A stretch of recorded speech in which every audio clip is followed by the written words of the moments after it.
Hazard on! Rabbit!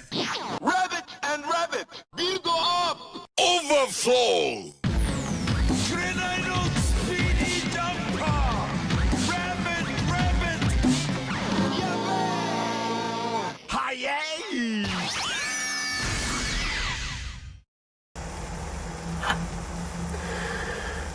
Hello YouTube, this is Shirley426, and today we have the review of the P-Bandai exclusive, or P-Bandai exclusive, SHF Kamen Rider Build Rabbit form. So, I never expect myself to get this figure because number one, it was when the price was announced and also released, the price was way higher than I expected, so I had to give up. But recently I found the guy, so basically I bought a second hand, but the seller who was selling this was selling at a very good price. Now the main reason for that is that this is the initial release version, and I've seen a few reviewers review this figure, but not many actually mentioned this, so I'm gonna assume they either got the second edition version or they just didn't know about it at the time, of course. So I'll be going over that, but the issue that this thing had with the initial release version, it doesn't really affect articulation or anything, it's just a cosmetic thing, so keep that in mind. But for now, let's go over our usual components. So first of all, what you get, of course, is obviously the figure itself. Very looking nice. I really love the color scheme. The black and red goes really good. And then I also like the spring design, those white parts which are supposed to be springs all over the place, so very good design. And then hand-wise, I currently gave it the fist hands because those are the basic hands that comes right off the box when you open the box. And here are your components. So first of all, let's go over the hands. So we got some basic hands that we typically see. So number one, we get your multi-purpose hands, which are pretty much holding for the weapons in this figure or any other equipment. We get the semi-open hands, which is pretty much also typical for any SHF figure arts at this point. And then we also get fully open hands, which are pretty much also, I don't think these are too common, but once again, these are pretty much for doing specific poses. And then we get two extra right hands. These are mostly for number one. This one is to hold the lever or crank system that's on the belt on the side. So this is the hand for that purpose. And we finally also get this hand, which is to do his signature pose, which is his right hand. And here are your equipment. So we get a weapon and a bottle. So this is the full rabbit tank bottle, if I remember correctly. So currently this is the rabbit form. So we get the ones that's the folded up version is already on the belt, and here we have the non-folded up version, and we have the red indicators here. And then here we have I believe this was called the FullBottle Buster. And here we have its blade form, and then we can also do this and change it into its buster or gun form. And I really like the gun form because it looks the right size and everything, but the blade form, I don't know, it just in general feels a little bit shorter than I expect it to be. So it could be just me who thinks that way, but either way, it's really good to have a weapon that can actually switch forms, because this is not a common thing in the SHF line, because usually, like, of course it would depend on how the weapon changes, but sometimes just for the sake of having the accurate size and everything, they would just make two separate weapons. But in this case, they just decide to do this. And also, for those who are wondering, yes, you can either put in 4 regular bottles or this into the weapon and it will go in. Of course, it will slide around a little bit, but yeah, it still works. Of course, in the series, he will be either putting this or only, he would be only putting this or 4 bottles at max. So I believe the DX toy version also has the same situation. So keep that in mind. But I'm just saying that if you have multiple bottles, you can just pretty much fill them in. I believe I put in 4, and I think that just fills about half. So I think you can put in about 6 or 8 in this figure, but you won't be getting those bottles that easily. Just saying. All right, so let's go over the articulation. Sorry if I'm sounding a little bit sick, but I'm not exactly sick, but I just had a nosebleed, and I think that kind of clogged up one of my nose holes, so my nostrils. So yeah. Okay, so let's go over the head. So I'm really loving the design here. I love the visor piece, the pink visor, and we can still see the 2 rabbit heads on each side. So the head, so pretty much your basic design, but still you can go down that much. Not as much compared to other figures, because I think it's just because of the design of the chest, because there is a piece blocking here. And then, I think that's pretty much average. And then 360, not possible, although I don't think it should be, because once again, there's a human inside there. Alright, for the arms, let me zoom out a little bit. So here are for the arms, you can go 360 as usual, and then we can go to the side less than 90 degrees because I think it's just the shoulder armor kind of blocking the way. But we still have your basic bend on the arm as well, and then 360 twist on the arm itself is possible, and hands are your typical ball jointed hands, where the ball joint is on the arm, not on the hand.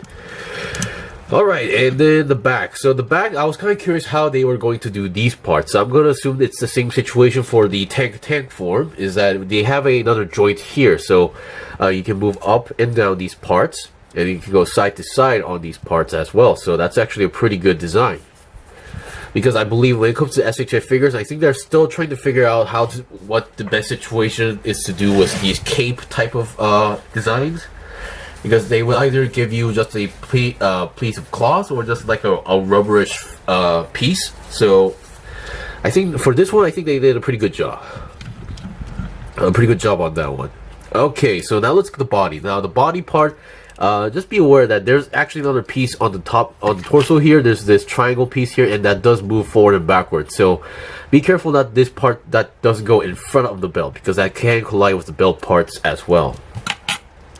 But despite that, we have a nice ab crunch going on here, and then we can go to the side a little bit here, and then 360 twist on the body, not possible. Once again, I don't think that should be possible at the first place. Now the belt. Here is the part where I would like to mention. So the molding issue that the initial release version had. So if you go to Mandarin, and there might be, I'm not sure today, but like not a few months ago, if you go to Mandarin, if you're trying to buy this form or this figure, they would sometimes say this is the first initial release version, and they would also say that the fixed parts is also included. So what is the main problem? So if you look at from far away, it looks normal. It looks actually totally fine, but if you look at to the belt really closely, oh, this is as far as I can go. So okay, so let me go here. If you look at the belt closely, this round section here is actually the mold of the evolt driver, not the build driver, because the build driver actually has a different design here. So the colors are correct, but it's just the molding here is the evolt driver's version. So that is the main issue that this initial release had. So which is why if you buy the second version, it shouldn't have that problem. Or there are sellers selling the fixed version as well. So as far as I know, they will give you the figure itself with this mold, and then they will also give you another belt. So it will require you to disassemble the figure from the top section to replace the belt. But yeah, just keep that in mind. So if there's a seller just selling this version without the fix, it should be pretty cheap. But with the fix, it should be still the high price. So which was the main reason why I was able to get this figure pretty cheap. So keep that in mind.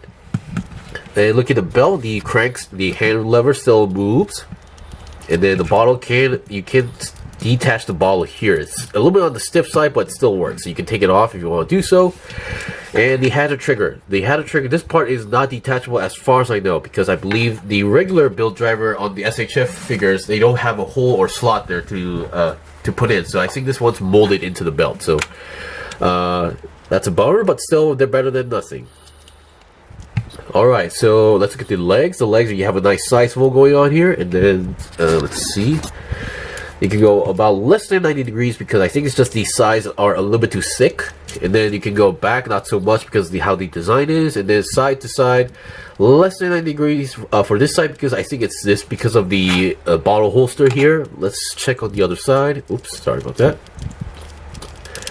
Yeah, still less than 90 degrees because once again, I think it's just the side parts are a little bit too thick because if you see the structure here, we have a additional armor here. So I guess that does hinder the articulation, but still better than nothing.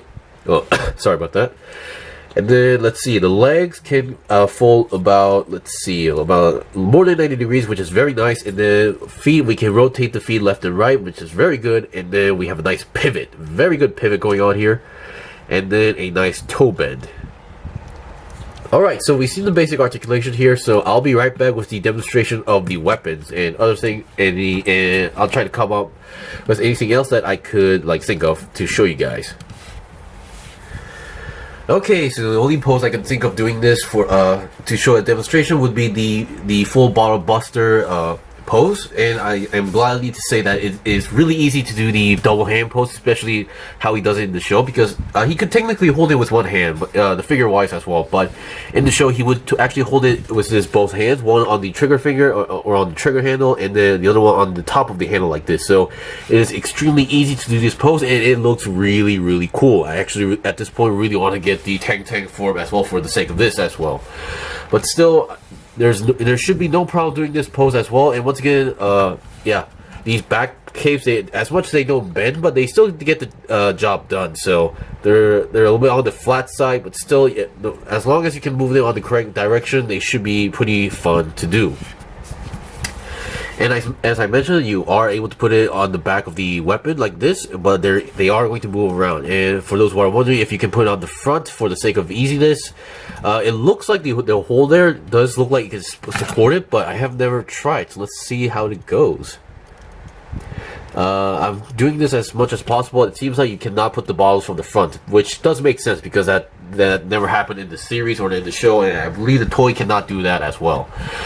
Anyway, and I think that's pretty much it for the review. So once again, this was the review of the P-Bandai exclusive SHF Kamen Rider Build Rabbit form. So if you really love the Rider or this design in general or the series, I would definitely suggest this figure because it's one of those really cool figures. And also, if you are a collector, you're gonna have fun posing with this figure. Anyway, that's pretty much it for the review. This was the review of the P-Bandai exclusive SHF Kamen Rider Build Rabbit 4. If you guys got any questions or requests, leave a comment below. I still have more stuff to buy and build and make reviews out, so please stay tuned. Until then, see you guys next time.